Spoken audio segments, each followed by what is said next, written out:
Love is ultimate law. प्रेम ही परम नियम है। मीरदाद की आध्यात्मिक यात्रा। नमस्ते दोस्तों, मेरा नाम है ईश्वरपाल सिंह यादव। इंडिया आजकल टीवी में आपका हार्दिक स्वागत। आज हम एक ऐसी किताब की गहराइयों में उतरने जा रहे हैं जो न केवल आपके मन को झकझोर देगी बल्कि आपकी आत्मा को भी जगा देगी। यह किताब है द बुक ऑफ मीरदाद, जिसे मिखाइल नाइमी ने लिखा है। यह किताब कोई साधारण किताब कहानी नहीं बल्कि एक आध्यात्मिक खजाना है जो जीवन, प्रेम और सत्य के सबसे गहरे रहस्यों को उजागर करती है। आध्यात्मिक जगत का सबसे बड़ा सवाल, मैं कौन हूं, जिसको सदियों से ओशो, बुद्ध जैसे तमाम साधु सन्यासियों ने, साधकों ने लाखों बार पूछा है, लेकिन आज तक इसका कोई सटीक उत्तर नहीं मिला। जिसका मेरे ख्याल से पहली बार अगर किसी ने सटीक उत्तर दिया है तो वो है द बुक ऑफ मीरदाद, जिसमें बेहद ही आसान भाषा में यह उत्तर मिलता है। क्या आपने कभी रात के सन्नाटे में खुद से यह सवाल पूछा है कि आप कौन हैं? आपकी जिंदगी का मकसद क्या है? क्यों बार बार वही दुख, वही उलझने, वही अधूरापन आपके पीछे पड़ा रहता है? अगर हाँ, तो यह ऑडियो बुक, यह वीडियो आपके लिए एक रोशनी का दिया बन सकता है। द बुक ऑफ मीरदाद हमें एक प्राचीन मठ में ले जाती है जिसे आर्क यानी नाव कहा जाता है। यह वही पवित्र स्थान है जहां सदियों पहले नूह ने एक महाप्रलय से इंसानियत को बचाया था। इस मठ में 9 शिष्य रहते हैं जो मोक्ष की तलाश में हैं। तभी उनके बीच मीरदाद का आगमन होता है, एक रहस्यमयी संत जो नूह का पुनर्जन्म है। मीरदाद कोई साधारण गुरु नहीं बल्कि वह एक आध्यात्मिक ज्योति है जो हमें उस सत्य तक ले जाते हैं जिसे जानने के बाद और कुछ जानने को बाकी नहीं रहता है। यह किताब हमें सिखाती है कि हमारी जिंदगी का हर दुख, हर डर, हर कमी, हर समस्या, हर दुख, हर पीड़ा एक भ्रम पर टिकी हुई है। हम जिसको मैं कहते हैं वह एक झूठा आवरण है। हमारी सारी समस्याएं, चाहे रिश्तों की उलझने हो, असफलता का डर हो या मन का खालीपन हो, इस झूठे मैं से ही जन्म लेती हैं। मीरदाद हमें इस भ्रम से बाहर निकालकर उस अनंत सत्य तक ले जाते हैं जो हमारा असली स्वरूप है। यह ऑडियो बुक उन लोगों के लिए है जो आपकी अपनी जिंदगी में गहरे सवालों के जवाब ढूंढ रहे हैं। अगर आप रिश्तों में बार बार टकराव का सामना कर रहे हैं, अगर आप अपने अंदर एक ऐसी शून्यता महसूस करते हैं जिसे दुनिया की कोई चीज भर नहीं पा रही है, या अगर आप जीवन को एक नए नजरिए से देखना चाहते हैं, तो यह वीडियो आपके लिए है। लेकिन एक चेतावनी भी, मीरदाद की शिक्षाएं आपके विश्वासों को चुनौती दे सकती हैं। अगर आप अपनी आरामदायक दुनिया में ही रहना चाहते हैं तो शायद यह वीडियो आपके लिए नहीं है, क्योंकि एक बार आपने मीरदाद की बातें सुन ली तो वापसी का कोई रास्ता नहीं होगा। यानी आपके सभी विश्वास, सभी आदतें टूट कर भरभरा कर गिर जाएंगी। तो तैयार हो जाइए एक ऐसी यात्रा के लिए जो आपके मन को खोल देगी, आपके दिल को छू लेगी और आपकी आत्मा को मुक्त कर देगी। चलिए मीरदाद की नाव पर सवार होते हैं। अध्याय नंबर 1, मैं कौन हूं, आपकी असली पहचान का रहस्य। चलिए एक सवाल से शुरुआत करते हैं जो शायद सबसे सरल लेकिन सबसे गहरा है। मैं कौन हूं? जरा सोचिए, जब कोई आपसे आपका परिचय पूछता है, आप क्या कहते हैं? आप अपना नाम बताते हैं, अपना पेशा बताते हैं, अपने परिवार या अपनी उपलब्धियों का जिक्र करते हैं, लेकिन ये सब क्या है? क्या ये सब आप हैं? क्या आप सिर्फ एक नाम है, एक शरीर है, आप एक नौकरी है, या आप एक रिश्ता है, या इन सब के पीछे कुछ और है, कुछ ऐसा जो इन सबसे बड़ा और सबसे गहरा है? तो मीरदाद कहते हैं कि जिसे हम मैं समझते हैं वह एक भ्रम है। यह मैं, यह अहंकार, वह जेल है जिसमें हमने खुद को कैद करके रखा हुआ है। हमारा नाम, हमारा शरीर, हमारी सोच, हमारी भावनाएं, ये सब महज वस्त्र हैं जो हमने पहन रखे हैं। असली हम इन सब से परे हैं। सोचिए, जब आप कहते हैं मेरा शरीर, तो इसका मतलब आप और आपका शरीर दो अलग चीजें हैं। आप शरीर के मालिक हैं, शरीर नहीं। जब आप कहते हैं मेरी सोच, तो आप अपनी सोच को देखकर, यानी आप कहते हैं, तो आप अपनी सोच को देखकर ये कहते हैं, यानी आप सोच से अलग हैं, तो फिर आप हैं कौन? मीरदाद का जवाब आपके होश उड़ा देगा। वह कहते हैं तुम सिर्फ और सिर्फ ईश्वर हो। जी हाँ, तुम वही अनंत चेतना हो जिसने इस ब्रह्मांड को रचा। तुम एक समंदर हो जो खुद को एक छोटी सी बूंद समझ बैठा है। तुम एक सूरज हो जो खुद को एक छोटा सा दिया मान बैठा है। यह सुनने में अविश्वसनीय और अतिरंजित लग सकता है कि हम ईश्वर कैसे हो सकते हैं। हम तो साधारण इंसान हैं जो रोजमर्रा की जिंदगी में उलझे रहते हैं। लेकिन मीरदाद कहते हैं कि यही वह भ्रम है जिसने हमें बांध के रखा हुआ है, यानी हमको जकड़ रखा है अदृश्य जेल में। हमारी सारी समस्याएं, हमारा डर, हमारा दुख, हमारी अधूरी इच्छाएं इस झूठे मैं से ही जन्म लेती हैं। यह मैं हमेशा अधूरा महसूस करता है। इसे हमेशा कुछ चाहिए, पैसा, प्यार, सम्मान, सफलता, और जब ये चीजें नहीं मिलती तो वह दुखी हो जाता है। लेकिन जिस पल आप यह समझते हैं कि आप यह शरीर, यह मन, यह अहंकार नहीं बल्कि वह अनंत चेतना है जो सृष्टि का हिस्सा है, उस पल आप हर डर, हर दुख से मुक्त हो जा सकते हैं, हर दुख से मुक्त हो जाते हैं। क्योंकि जो अनंत है उसे किसी चीज की कमी नहीं हो सकती। जो अमर है उसे मृत्यु का डर कभी नहीं सता सकता। मीरदाद हमें सिखाते हैं कि खुद को जानना ही एकमात्र सच्चा ज्ञान है। दुनिया की सारी किताबें पढ़ लो, सारे तीर्थ घूम लो, लेकिन अगर तुमने खुद को नहीं जाना तो तुम्हारी शांति अधूरी रहेगी। यह एक ऐसा है जैसे कोई मछली समुद्र में तैरते हुए समंदर को ही खोज रही हो। शांति बाहर नहीं, तुम्हारे अंदर है, तुम्हारे भीतर है। तो हम इस भ्रम से बाहर कैसे निकलें? मीरदाद कहते हैं कि अपने विचारों और भावनाओं को एक साक्षी की तरह देखो। जैसे आसमान में बादल आते हैं जाते हैं, लेकिन आसमान वहीं का वहीं रहता है। वैसे ही तुम्हारे मन में विचार और भावनाएं आती जाती हैं। तुम वो शांत आसमान हो।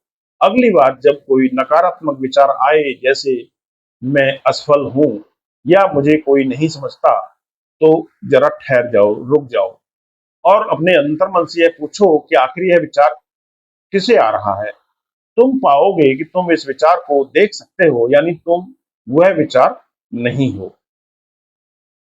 यह साधना आसान नहीं है। हमें बचपन से सिखाया गया है कि हम यह शरीर हैं, हम यह मन हैं, यह हमारी पहचान है। लेकिन मीरदाद कहते हैं कि इस झूठे विश्वास को तोड़ना ही मुक्ति का पहला कदम है। इसमें हिम्मत चाहिए, लेकिन इसका इनाम है अनंत स्वतंत्रता।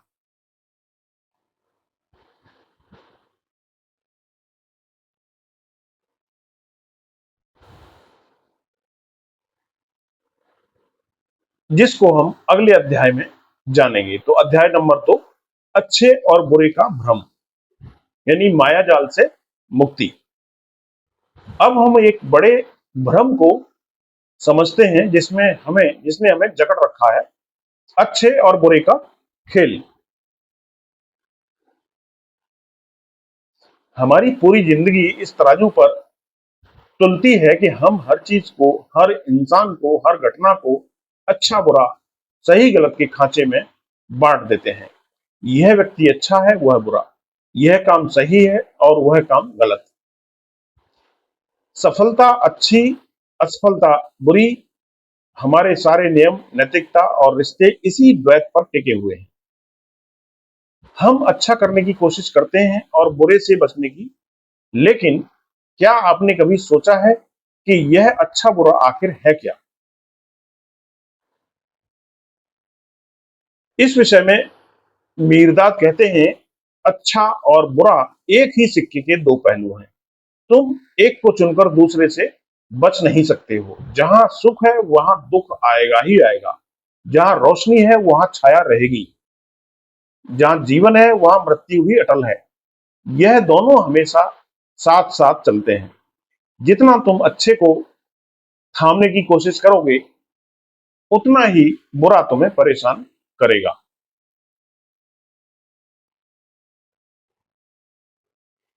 मीरदाद एक गहरी बात कहते हैं, यह दुनिया एक सीढ़ी है।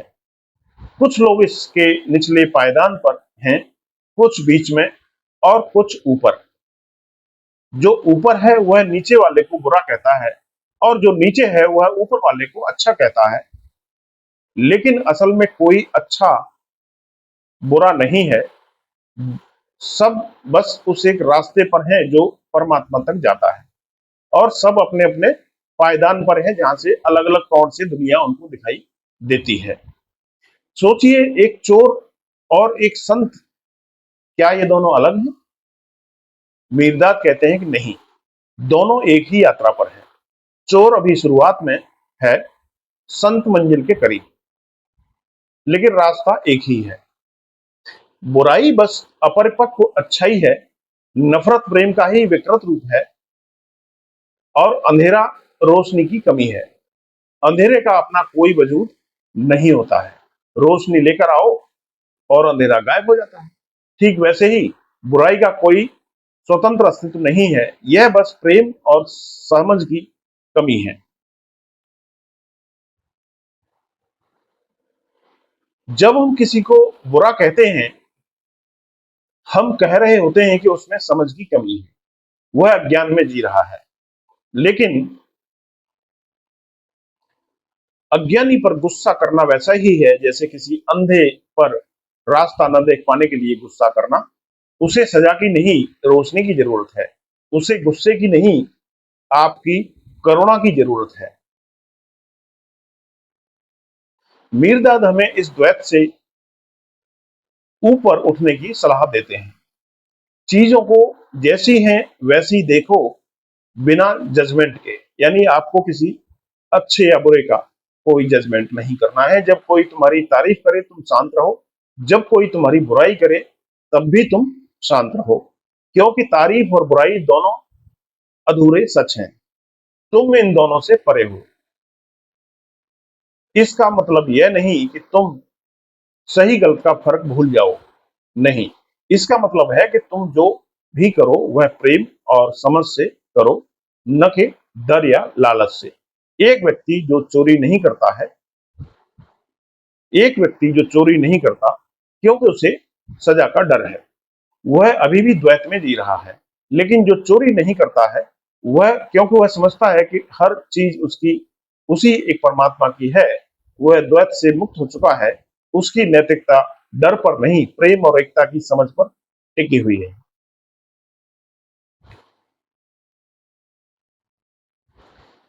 तो इस माया जाल से बाहर निकलने का रास्ता आखिर क्या है? इस विषय में मीरदाद कहते हैं, यह रास्ता तीन शक्तियों से होकर गुजरता है, जो अगले अध्याय में हम समझेंगे।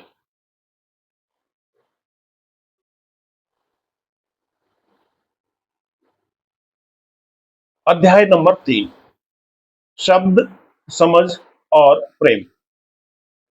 सृष्टि की तीन शक्तियां, शब्द, समझ और प्रेम। आइए इसको विस्तार से जानते हैं। मेरुदाद में ब्रह्मांड की तीन मूल शक्तियों से मिलाते हैं, शब्द, समझ और प्रेम। ये तीनों मिलकर तुम्हारी जिंदगी का हर पल रचते हैं। तुम इनका सही इस्तेमाल सीख लो तो तुम अपनी किस्मत खुद लिख सकती हो। पहली शक्ति है शब्द। शब्द का मतलब सिर्फ बोली हुई बात नहीं, बल्कि यह तुम्हारा हर विचार, हर इरादा है। जो तुम जो सोचते हो वही तुम्हारी दुनिया बनाता है, वही शब्द है। हर विचार एक बीज है। अगर तुम नकारात्मक विचार बोते हो, जैसे मैं असफल हूं या मेरी जिंदगी बेकार है, तो तुम्हारी जिंदगी भी वैसी ही होगी। लेकिन अगर तुम सकारात्मक विचार बोते हो, जैसे मैं सक्षम हूं या हर चुनौती मुझे मजबूत बनाती है, तो तुम्हारी दुनिया बदल जाएगी। मीरदाद कहते हैं कि तुम्हारे विचार एक प्रार्थना है जो ब्रह्मांड तक जाती है, और ब्रह्मांड हमेशा कहता है तथास्तु। इसलिए अपने विचारों के प्रति जागरूक रहो। हर विचार को सोच समझ कर चुनो, क्योंकि यह तुम्हारी जिंदगी का नक्शा है।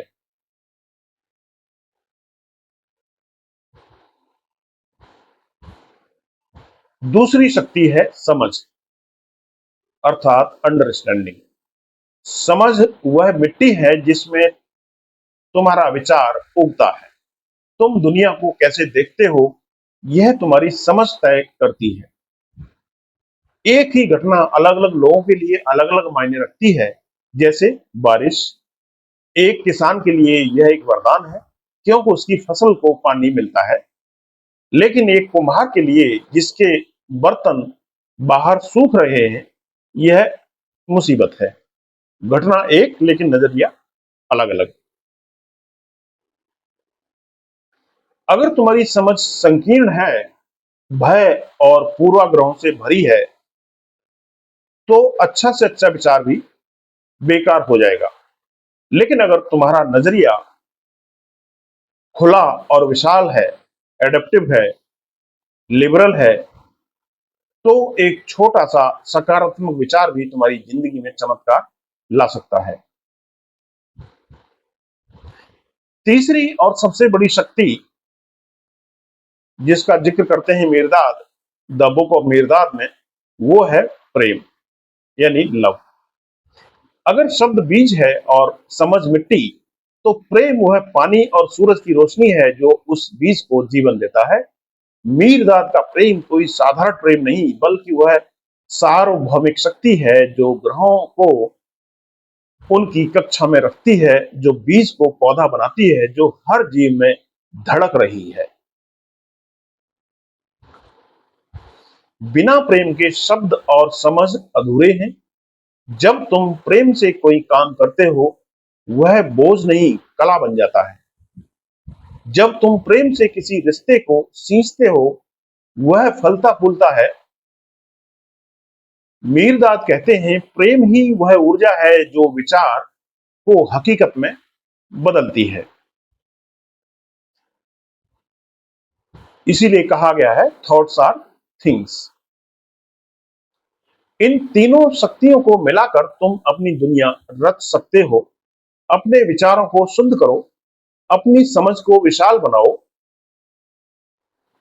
और हर कर्म में प्रेम डाल दो। यही वह रास्ता है जो तुम्हें तुम्हारी असली शक्ति तक ले जाएगा।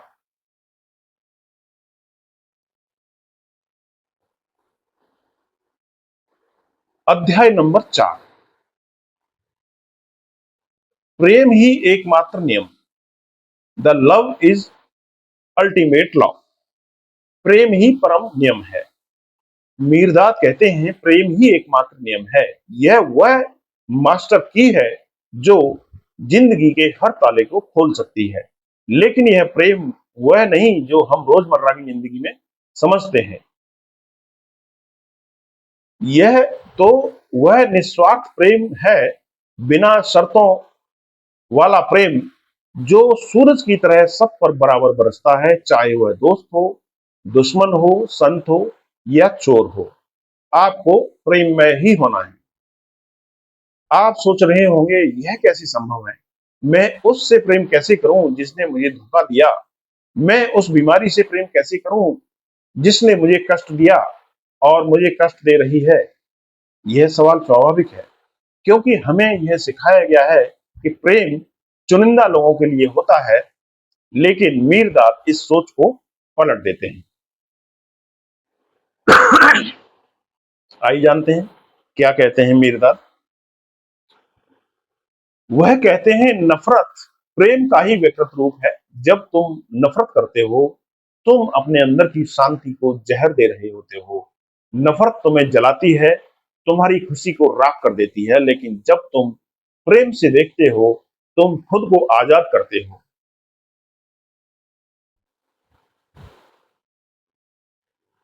प्रेम हर समस्या का समाधान है। अगर तुम्हारे रिश्तों में दरार है, तो तुम उसको प्रेम से भर सकते हो। अगर तुम्हें गरीबी का सामना करना पड़ रहा है, तो अपने काम से प्रेम करो। जो तुम्हारा जो तुम्हारे पास है उसके लिए आभार मानो, ग्रेटिट्यूड एक्सप्रेस करो, आभार व्यक्त करो अपनी प्रार्थना में, अपनी पूजा में। अगर तुम बीमार हो तो अपने शरीर से प्रेम करो, उसकी देखभाल करो। मीरदाद कहते हैं कि प्रेम तुम्हें कहीं बाहर से नहीं लाना है, यह तुम्हारे अंदर पहले से ही मौजूद है। हर व्यक्ति के अंदर प्रेम पहले से मौजूद है। तुम प्रेम से ही बने हो, लेकिन तुमने अपने अहंकार, अपने डर और नफरत की दीवारों से इसे ढक रखा है। बस इन दीवारों को गिराने का रास्ता है समझ। जब तुम समझ जाते हो कि हर जीव, हर कण उसी एक परमात्मा का हिस्सा है, तो तुम किसी से नफरत कर ही नहीं सकते हो। प्रेम की अवस्था में तुम ब्रह्मांड की सबसे रचनात्मक ऊर्जा के साथ एक हो जाते हो। तुम्हारे कर्म चमत्कार बन जाते हैं। मीरदाद कहते हैं कि हर दुविधा में खुद से पूछो, प्रेम इस स्थिति में क्या करेगा, और जो जवाब आए वही करो। यानी यह ब्रह्मांड आपके हर प्रश्न का जवाब देता है। आपको सिर्फ मौन रहना है, जिसको हम अगले अध्याय में जानेंगे। अध्याय नंबर 5, मौन की शक्ति, सच्ची प्रार्थना। अब हम इस यात्रा की आखिरी मंजिल पर हैं, मौन की साधना। मीरदाद इसे रचनात्मक मौन कहते हैं। यह सिर्फ रचनात्मक मौन यानी क्रिएटिव साइलेंस, यह सिर्फ चुप रहना नहीं है, बल्कि मन का वह मौन है जहां विचारों की बक बक थम जाती है। यह वह शांति है जो तुम्हें तुम्हारी आत्मा की आवाज सुनने को देती है, प्रदान करती है। हमारी ज्यादातर प्रार्थनाएं डर और लालच से भरी होती हैं। हम ईश्वर से मांगते रहते हैं, मुझे यह दे दो, मुझे वह दे दो, मेरी हर मुश्किल टाल दो। लेकिन मीरदाद कहते हैं, सच्ची प्रार्थना मांगना नहीं, बल्कि सुनना है। जब तुम मौन हो जाते हो, तो तुम उस दिव्य संगीत को सुन पाते हो जो इस ब्रह्मांड में हर पल गूंज रहा है, जिसको हम कहते हैं एक ओंकार सतनाम, यानी निरंकार में गूंजता हुआ ओंकार। इस को साधना आसान नहीं है। हमारा मन एक जंगली बंदर की तरह है, जो एक विचार से दूसरे विचार पर कूदता रहता है। लेकिन मीरदाद कहते हैं कि विचारों से लड़ो मत, उन्हें प्रेम और करुणा से देखो, जैसे आसमान में बादल तैर रहे हों। धीरे धीरे विचारों के बीच का अंतराल बढ़ेगा, और जैसे ही यह अंतराल बढ़ता है, विचार तुम्हारे गिरते जाएंगे, और जो बचेगा वह बचेगा सिर्फ मौन, शून्य आकाश। इस मौन में तुम्हें अपनी जिंदगी के हर सवाल का जवाब मिलेगा। यह वह अवस्था है जहां तुम समय और स्थान से परे हो जाते हो।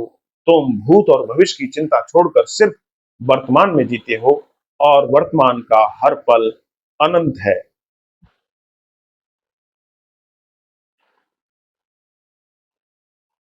मीरदाद कहते हैं यही मोक्ष है, यही आत्म साक्षात्कार है।